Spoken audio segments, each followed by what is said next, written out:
ಹುಬ್ಬಳ್ಳಿಯ ವರೂರು ನವಗ್ರಹ ತೀರ್ಥ ಕ್ಷೇತ್ರದಲ್ಲಿ ಮಹಾಮಸ್ತಕಾಭಿಷೇಕ ಮಹೋತ್ಸವದ ಅಂಗವಾಗಿ ಸೋಮವಾರ ನಡೆದ ಕೊನೆಯ ಮಸ್ತಕಾಭಿಷೇಕ ಸರ್ವದೋಷಗಳಿಗೆ ಪ್ರಾಯಶ್ಚಿತ ವಿಧಾನ ಸಮಾರಂಭದ ಉದ್ಘಾಟಿಸಿ ಮಾತನಾಡಿದರು. अधिनायक जय हे भारत भाग्य विधाता, पंजाब सिंध गुजरात मराठा द्राविड उत्कल बंगा, विंध्य हिमाचल यमुना गंगा उच्चल जलधि तरंगा, तव शुभ नामे जागे तव शुभ आशीष मांगे, गाहे तव जय गाथा, जन गण मंगलदायक जय हे भारत भाग्य विधाता, जय हे जय हे जय हे जय जय जय जय हे।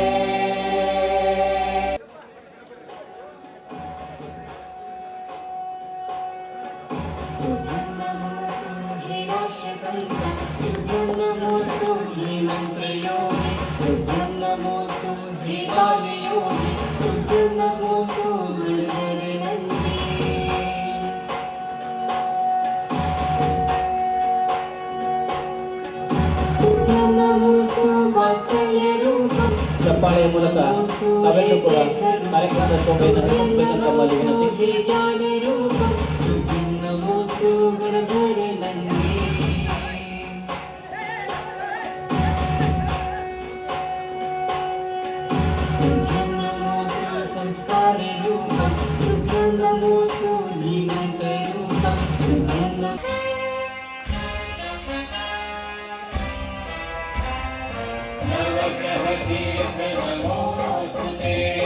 नवग्रह तीर्थ में नवनिर्मित श्री पार्श्वनाथ भगवान, नवग्रह तीर्थ में नवनिर्मित श्री पार्श्वनाथ भगवान, करने को अभिषेक प्रभु का चलो चले श्रीमान, करने को अभिषेक प्रभु का चलो चले श्रीमान, हर से प्रिया पुण्योदय से ये स्वर्ण अवसर प्यारा, ओम ह्रीं श्री पार्श्वनाथाय जन्मजरा मृत्यु विनाशनाय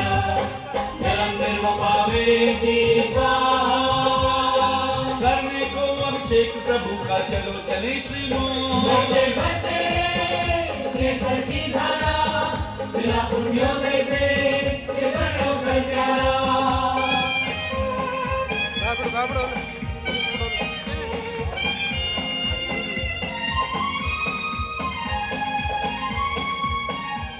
ಗೋವಾ ಸಿಎಂ ಪ್ರಮೋದ ಸಾವಂತ ಮಾತನಾಡಿ, ಈ ಕಾರ್ಯಕ್ರಮದಲ್ಲಿ ಭಾಗವಹಿಸಲು ಅವಕಾಶ ದೊರೆತಿದ್ದು ನನ್ನ ಸುದೈವವಾಗಿದೆ.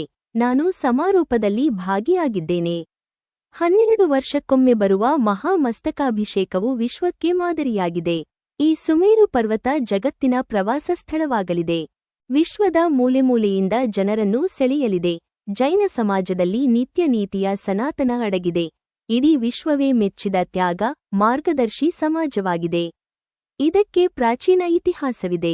ಜೈನ ಸಮಾಜದಲ್ಲಿ ರಾಮಾಯಣಕ್ಕೂ ಪ್ರಾಮುಖ್ಯತೆ ನೀಡಲಾಗಿದೆ. ಇಂದ್ರಿಯಗಳನ್ನು ನಿಗ್ರಹಿಸುವವರಿಗೆ ಜೀನ ಎಂದು ಕರೆಯಲಾಗುತ್ತದೆ. ಕೆಜಿದಿಂದ ಪಿಜಿ ಶಿಕ್ಷಣದವರೆಗೆ ವರೂರು ಶ್ರೀಗಳು ಸಂಸ್ಥೆ ನಿರ್ಮಿಸಿ ಸಾವಿರಾರು ವಿದ್ಯಾರ್ಥಿಗಳ ಶೈಕ್ಷಣಿಕ ಅಭಿವೃದ್ಧಿ ಶ್ರಮಿಸುತ್ತಿದ್ದಾರೆ. ಗೋವಾದಲ್ಲಿ ಜೈನ ಮಂದಿರ ಸ್ಥಾಪಿಸುವ ಉದ್ದೇಶ ಹೊಂದಿರುವ ಶ್ರೀಗಳಿಗೆ ಅಗತ್ಯ ಸಹಕಾರ ನೀಡುತ್ತೇನೆ ಎಂದು ಭರವಸೆ ನೀಡಿದರು.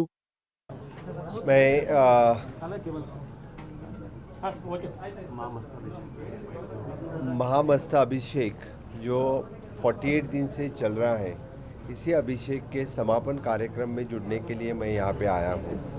अपने उपराष्ट्रपति के हाथ से जो कार्यक्रम स्टार्ट हुआ, सरस्वती माता का मूर्ति का प्रतिष्ठापन और यही सुमेरु पर्वत का प्रतिष्ठापन जो हुआ, वहीं जैन मुनि के इस आश्रम में यानी समापन कार्यक्रम के लिए सिर्फ इसी कार्यक्रम का और महामुनि का दर्शन लेने के ही मैं यहाँ पे आया हूँ। बस इसी कार्यक्रम अटेंड करूँगा। स्वामी जी का बहुत बहुत आभार व्यक्त करता हूँ। इस सुमेर पर्वत और महामस्तक अभिषेक में समापन के कार्यक्रम में मुझे यहाँ पे आने के लिए मिला। और जैसे स्वामी जी ने बताया है, क्योंकि गोवा और कर्नाटक में एक अच्छी रिलेशन एस्टाब्लिश हो जाए कि ये रिलेशंस कोई किसी के लिए झगड़ा न क्रिएट हो सके, वही मुझे लगता है वही संदेश लेके गोवा और महाराष्ट्र के सरकार ने केंद्र सरकार से मिलके इस तरह के रिलेशंस एस्टाब्लिश करना एक है। हम चाहे वो दो स्टेट हो लेकिन हम फिर भी भारतीय हैं। इसी के वास्ते यानी गोवा के लिए भी और कर्नाटक के लिए भी स्वामी जी का आशीर्वाद, यही आशीर्वचन बहुत ही यानी एक सफल आशीर्वचन रहेगा, बस यही मैं कहूँगा। DMK wants on 1965 like protest against Hindi, sir. मैं बस नेशनल एजुकेशन पॉलिसी जो माननीय प्रधानमंत्री नरेंद्र मोदी जी ने 40 साल के बाद इस देश में लाई है, which is for the promotion of the regional language. जहाँ जहाँ पे जे रीजनल लैंग्वेजेस हैं वहाँ पे प्राइमरी एजुकेशन के लिए हमेशा के लिए मोदी जी ने नेशनल एजुकेशन पॉलिसी के अंतर्गत उन्होंने प्रमोशन किया है। गोवा जैसे छोटे राज्य में भी हमारी कोंकणी लैंग्वेज का अस्तित्व रखने के लिए हम प्रमोट कर रहे हैं। इसीलिए बाकी मैं किसी स्टेट के ऊपर डायरेक्टली न बात करते हुए मैं यही कहूँगा कि किसी को नेशनल एजुकेशन पॉलिसी के अंतर्गत उनकी लैंग्वेज प्रमोट करने के लिए किसी ने ना नहीं कहा है। इसीलिए चाहे हो बंगाल हो, चाहे वो कर्नाटक हो, चाहे वो महाराष्ट्र हो या गोवा हो, खुद की रीजनल लैंग्वेज प्रमोट करें और रीजनल लैंग्वेज के साथ साथ हम नेशनल एजुकेशन पॉलिसी अच्छी तरह से इम्प्लीमेंट करें, which is the national education policy विकसित भारत 2047 की नींव रखने वाली पॉलिसी। आगे आने वाले 25 साल में ये भारत देश, नया भारत देश, स्किल इंडिया किस तरह से हो सकती है वही रीजनल लैंग्वेज से ही प्रमोट हो सकता है। इसीलिए माननीय मोदी जी की नेशनल एजुकेशन पॉलिसी उसी रीजनल लैंग्वेज के साथ प्रमोट करना जरूरी है। Thank you. Thank you. वक्त के खिलाफ ಜೈನ ಸಮಾಜದ ಸದಾ ಉದ್ಯಮ ವ್ಯಾಪಾರಕ್ಕೆ ಹೆಸರಾದ ಸಮಾಜದವಾಗಿದೆ. ಜತೆಗೆ ಧಾರ್ಮಿಕ ಕ್ಷೇತ್ರಕ್ಕೂ ಅಪಾರ ಕೊಡುಗೆ ನೀಡಿದೆ. ವಿಕಾಸದ ಜತೆಗೆ ವಿರಾಸತ ಎರಡೂ ದೇಶದ ಅಭಿವೃದ್ಧಿಗೆ ಅಗತ್ಯವಾಗಿದೆ. ಅದನ್ನು ಪಿಎಂ ಮೋದಿ ಮುನ್ನಡೆಸಿಕೊಂಡು ಹೋಗುತ್ತಿದ್ದಾರೆ. ದೇಶಕ್ಕೆ ಸ್ವಾತಂತ್ರ್ಯ ಬಂದ 70 ವರ್ಷಗಳ ನಂತರ ದೇಶದ ತೀರ್ಥ ಕ್ಷೇತ್ರಗಳ ಅಭಿವೃದ್ಧಿಗೆ ಕಾಲ ಕೂಡಿ ಬರುವಂತಾಗಿದೆ. ದೇಶದ ಎಲ್ಲ ಜೈನ ತೀರ್ಥ ಕ್ಷೇತ್ರಗಳ ಅಭಿವೃದ್ಧಿ ಗೋವಾ ಸರಕಾರವು ಕ್ರಮವಹಿಸಲಿದೆ. ಧಾರ್ಮಿಕ, ಸಾಂಸ್ಕೃತಿಕ ಹಾಗೂ ಉತ್ತಮ ವಿಚಾರದ ಚಿಂತನೆಗಳು ಯುವ ಜನಾಂಗದಲ್ಲಿ ಬೆಳೆಸಬೇಕಿದೆ. ಯುವ, ಕಿಸಾನ್ ಶಕ್ತಿ, ನಾರಿ ಶಕ್ತಿಯಿಂದ ದೇಶದ ಅಭಿವೃದ್ಧಿ ಸಾಧ್ಯ ಎಂಬುದು ಮೋದಿಯವರ ಆಶಯವಾಗಿದೆ. 4 ಪಿಲ್ಲರ್ ಮೇಲೆ ಮೋದಿ ಆಡಳಿತ ಕೇಂದ್ರೀಕರಿಸಲಾಗಿದೆ ಎಂದರು. ಸಾನ್ನಿಧ್ಯ ವಹಿಸಿದ್ದ ಗುಣಧರನಂದಿ ಮಹಾರಾಜ್ ಮಾತನಾಡಿ, ಜೈನ್ ನಿಗಮ ಸ್ಥಾಪನೆಗೆ ಸರಕಾರಕ್ಕೆ 6 ತಿಂಗಳ ಗಡುವು ನೀಡಲಾಗಿದೆ. ಅದರೊಳಗೆ ಈಡೇರಿಸದೇ ಹೋದಲ್ಲಿ ವಿಧಾನಸೌಧ ಎದುರು 50,000 ಸಮಾಜದ ಬಾಂಧವರ ಜತೆ ಉಪವಾಸದ ಮೂಲಕ ಸಲ್ಲೇಖಾವೃತ ಮಾಡಲಾಗುವುದು ಎಂದು ಮತ್ತೊಮ್ಮೆ ಎಚ್ಚರಿಸಿದರು. जय जयकार अग्रे बोले भारत माता की। ನಾವು ಮಸ್ತಕಾಭಿಷೇಕ ನೋವು ಮಾಡಬೇಕಂತ ಒಂದು ಆಶೆ ಇತ್ತು, ಮತ್ತೆ ದೇವ್ರಿಗೆ ನೋವು ಮಾಡಬೇಕು ಇತ್ತು. ಮಳಿ ರಾಯ ಮೊದಲು ಮಾಡಿ ಹೋದ, ಅವ್ರಿಗೆ ಜೋರಾಗಿ ಚಪ್ಪಾಳಿ ಕೊಟ್ಟ ಇಂದ್ರರಾಯಿಗೆ ಸತ್ಕಾರ. गोवा के चीफ मिनिस्टर प्रमोद सावंत जी, इनको पहली बार मैंने देखा, उन्होंने मुझे पहली बार देखा। पहली बार देखने के बाद ऐसा लगा ऐसे भद्र सरल परिणामी मुख्यमंत्री भारत में अगर दुर्मिल लेके भी ढूंढो तो नहीं मिले। इतना सरल और सज्जन स्वरूप मनुष्य है। उनकी सरलता क्या कहूं, जब आए तो नतवत दंडवत परमात्मा सरस्वती के चरणों में नत हुए। और ये मीडिया वाले बहुत थोड़े से कई प्रश्न मुझसे पूछा, तो मैंने कुछ चर्चा की। इतनी सरल मना से उत्तर दिया, शायद मैंने कभी उम्मीद नहीं किया। और वो सब चीजें मैं अभी आपको नहीं बताऊंगा, इतना ही कहूंगा, इस नवग्रह का मस्तकाभिषेक का अगर को रिजल्ट अच्छा फल मिले, गोवा और कर्नाटक एक हो जाए और दूध की पानी की गंगा की आप बात कर रहे हो, दूध की गंगा बहे, ये मैं भावना बात हूं। मैं परमात्मा से यही प्रार्थना करता हूं, गोवा भी सुरक्षित रहे, गोवा भी कुशल रहे और कर्नाटक भी फलभित हो और सुरक्षित रहे। यही मैं परमात्मा से भावना करता हूं। और मुख्यमंत्री जी ने एक बड़ी बात कही मुझे कि आप अगर गोवा के अंदर, मैंने अपनी भावना व्यक्त किया, गोवा के हमारे यहीं से लोग जाते हैं तो यंग पीढ़ी जाता है, यंग पीढ़ी व्यसन की तरफ बढ़ रहा है, उसको आध्यात्मिक शक्ति और आध्यात्मिक ऊर्जा किस प्रकार प्राप्त हो, इसके लिए एक कोई प्रोजेक्ट जो है भगवान राम से लेकर के महावीर तक, आदिनाथ से लेकर के शंकर तक, जो भौतिक तत्वों को छुड़ा करके आध्यात्मिक नवचेतन प्राप्त करने की कुछ योजना, चाहे वो 3D मुल्क हो, चाहे प्रोजेक्टर मुल्क हो, या कोई अक्षरधाम की तरह एक योजना जो है गोवा के अंदर डालने की संकल्पना दोहराया। तो ने कहा आपका स्वागत है और मैं 5 एकड़ जमीन देने के लिए तैयार हूं। ऐसे उन्हें भावना भाई जोर से उनको ताली बजा करके सत्कार करे। और इसी प्रकार आज इस कार्यक्रम के लिए हमारे मन में था कि अतिथि किसको बुलाया जाए, तो मैंने प्रहलाद जोशी से बात किया तो ने कहा मेरे सामने जो है सावंत जी आए, उनको भेजूं क्या, चाहे वो कहीं शादी में मिले होंगे, कोई कार्यक्रम मिले, तुरंत बोले भेज दो। बोला तुरंत जो है इन्होंने एक ही बात पर स्वीकारा। ध्यान रखिए सीएम है, इन्होंने इतना मेहनत किया यहाँ आने के लिए, कल रात भर सोए नहीं, कल रात भर सोए नहीं, दिन में खाए नहीं और दौड़े दौड़े कल रात को 12-1 बजे वहां से निकले गोवा से, रात भर प्रवास करके रुके, वहां कोई मीटिंग मीट करके तुरंत जो है 11-12 बजे दौड़े दौड़े आए, अभी भी सोए नहीं खाए नहीं और अभी आके बैठे हैं। और ऐसे श्रम योगी अगर भारत देश के अंदर रहेंगे योगी, और ऐसे योगी की प्रवृत्ति के अंदर, जो सन्यासी की प्रवृत्ति के अंदर इनका अगर ये गुण रहेगा, देश के प्रति समर्पित का भावना रहेगा, भारत सोने की चिड़िया होने से कोई बचा नहीं सकता। भारत का मान सम्मान दिन दुगना रात गुना चौगुना बढ़ता रहेगा, ये निश्चित है। क्योंकि मुख्यमंत्री जो है ये जो यहाँ आए हैं, इनका ना वोट से मतलब है ना नोट से मतलब है। यहाँ जो आए हमसे उनको नोट से भी मतलब नहीं है और वोट से भी मतलब नहीं है। हमारा जैन समाज में ज्यादा से ज्यादा 5000 लोग है, मात्र कितने 5000 है, और कौन से एक एमएलए भी जीत के नहीं आ सकते। परंतु और नोट कोई हमने 10 रुपए नहीं दिया, वही देने के लिए अग्री है। तो कहने का तात्पर्य मात्र नोट और वोट से नहीं, केवल परमात्मा की भक्ति से यहाँ तक दौड़ के लाए हुआ है। रात भर प्रवास होने के कारण उसको प्रवास को हम ही कई ऐसे मेरे 365 के दिन के अंदर 365 दिन में मेरे पास 99% 300 कार्यक्रम आते हैं, मैं 1-2 कार्यक्रम कर पाता हूँ, जा नहीं पाता। पर इतने सीएम हर दिन बिजी रहते हैं और इतने शेड्यूल टाइट होने के बाद भी आप बड़े दौड़े दौड़े आए, इसलिए मैं नवग्रह क्षेत्र के प्रति से आपको बहुत बहुत अभिनंदन और स्वागत करता हूं। और मैं परमात्मा और नवग्रह से प्रार्थना करता हूं आप दिन दुगनी रात जोगनी प्रगति करते रहे, स्वस्थ रहे, समृद्ध रहे और गोवा कर्नाटक ऐसी वात्सल्य का एक नमूना जड़ा दे आपकी काल में कि युग युगांतर तक जो है याद रख सके भारत, ऐसी हम भावना भावते हैं। और इसी प्रकार जो है मैं चाहता हूं कि अभी कल जो है उगादी, आज रमजान, पुलिस को सोने तक टाइम नहीं है, वो लोग भी बेचारे परेशान में 12 दिन मेहनत किए ऐसे सैनिकों पुलिस।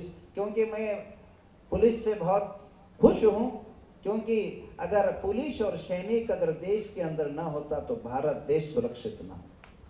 आज हम आज़ादी से सो रहे हैं, आज़ादी से घूम रहे हैं, आज़ादी से हम परिवहन कर रहे हैं, इसका कोई अगर कोई कारणीभूत मूल है तो देश के रक्षक, देश की सिपाही, देश की कर्मचारी पुलिस जो है वो हमारे लिए आदरणीय है।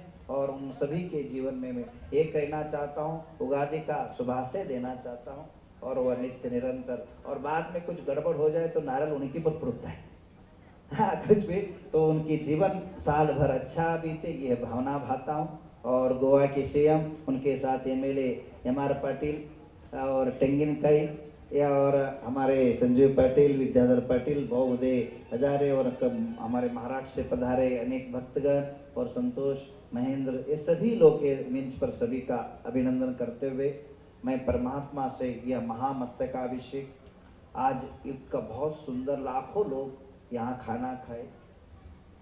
ऐसे जो पानी का जो सार बनाता था, 5 इंची पाइप पानी से सार बनता था कि जो केवल बाल्टी से नहीं, पाइप से पानी से सार बनता था। सुबह 11 बजे खाना शुरू होता था, अंत ही नहीं होता था। भयानक जो है लाखों की गर्दी में हुआ, पर किसी को कोई दुर्घटना ही नहीं हुई, एक छोटा सा चोरी तक नहीं हुई। इतना सिस्टम रहा, इतना व्यवस्थित रहा। आज तक हर कार्यक्रम में छोटा सा कार्यक्रम रहता है, पैकेट मारने वाले पहले पैदा हो जाते हैं। पुलिस की भद्रता समझो, एक चोरी नहीं हुआ, एक गले का चैन तक जो है चोरी नहीं हुआ। और ऐसे भगवान नवग्रह और सभी प्रकार के सहयोग से कार्यक्रम हुआ, उसके लिए बहुत बहुत सभी का धन्यवाद देता हूँ। पत्रकार मीडिया ने बहुत इसको हाईलाइट किया, ऐसा कोई मीडिया नहीं था इसको उन्होंने प्रसारित नहीं किया। हर दिन का दौड़ दौड़ के आते थे, और महिला वर्ग तो जो है अभी भी आई और आगे भी आते रहेंगे, और अगले दिन की जो है इन सभी को सम्मेद शिखर की यात्रा जरूर सबको कराऊंगा, और सभी को जो है उनकी आशाएं पूर्ण करूंगा, ऐसी भावना भाता हूं। और इसके अलावा मैं और एक बात कहना चाहूँगा। अभी निगम मंडल की बात हुई, निगम मंडल टिंगनकई ने उठाया, मेरा हक है मैं लेके रहूंगा, मेरा हक है मैं लेके रहूंगा, चाहे रो के लूंगा चाहे मर के लूंगा जरूर निगम मंडल। और सरकार सपोर्ट दे रही है। सरकार ने मुझे वादा किया है कि 6 महीने के अंदर करूंगा। अगर 6 महीने के अंदर वादा पूरा नहीं करती सरकार, 50,000 का एक सम्मेलन बुला करके मैं आमरण अनशन लेके मैं विधानसभा के सामने बैठूंगा, क्योंकि जैनियों पर अन्याय मैं देख के रह नहीं सकता। मुझे न्याय चाहिए और सरकार से न्याय मांगूंगा, और मुझे मुख्यमंत्री उप मुख्यमंत्री से विश्वास है वो मुझे न्याय देंगे, और निश्चित रूप में हमारा यह कार्य सिद्ध होगा, ऐसी अपेक्षा रखता हूं भगवान से। हाँ, और यही कहूंगा कि मुख्यमंत्री हो चाहे मुख्यमंत्री हो, कोई भी मंत्री हो, एक पोस्ट पर जब बैठता है सबके साथ एक न्याय होना चाहिए, सबके साथ सब समान दृष्टि से देखना चाहिए। हमारे जैन समाज छोटा सा समाज है, उनके साथ अन्याय न करे, यही प्रार्थना है। और उन्होंने तुरंत 1-2-3 मांग तो पूरा कर लिया है, तुरंत हॉस्टल भी आरंभ कर दिया है, जैन हॉस्टल प्रत्यक्ष से शुरू कर दिया है। उनको भी बहुत बहुत धन्यवाद और आशीर्वाद प्रदान करता हूँ। और इसके अलावा मैं कहूँगा कि आगे दिनों में वो भी कार्य पूरा करें, और 8 जून को एक ऐनापुर के अंदर बड़ा भट्टारक सम्मेलन बुला रहे हैं, वह आगे का कार्यक्रम का अन्य योजना बनाएंगे। और सभी लोगों का धन्यवाद देते हुए, भगवान का मस्तकाभिषेक है, सीएम जी को भी आगे बढ़ना है, और गोवा के सीएम से यही कहूँगा, आपकी परिवार, आपका हेल्थ, आपका जीवन समृद्धशाली रहे, और नवग्रह की कृपा हमेशा बरसता रहे, यही प्रभु से प्रार्थना करते हुए। और सभी लोग खड़े हो जाएंगे और एक नवग्रह मंत्र जाप करते हुए राष्ट्रगीत के साथ आज का कार्यक्रम पूर्ण करेंगे। भले भारत माता की। नवग्रह मंत्र सभी कई मुकुरे। ओम राम रीम रोम राम रह आशियावुषा मम सर्व नवग्रह दोष निवारणम कुरु कुरु स्वाहा। सुमेरु पर्वत का जो अंतिम शिखर तक पहुंचने का मार्ग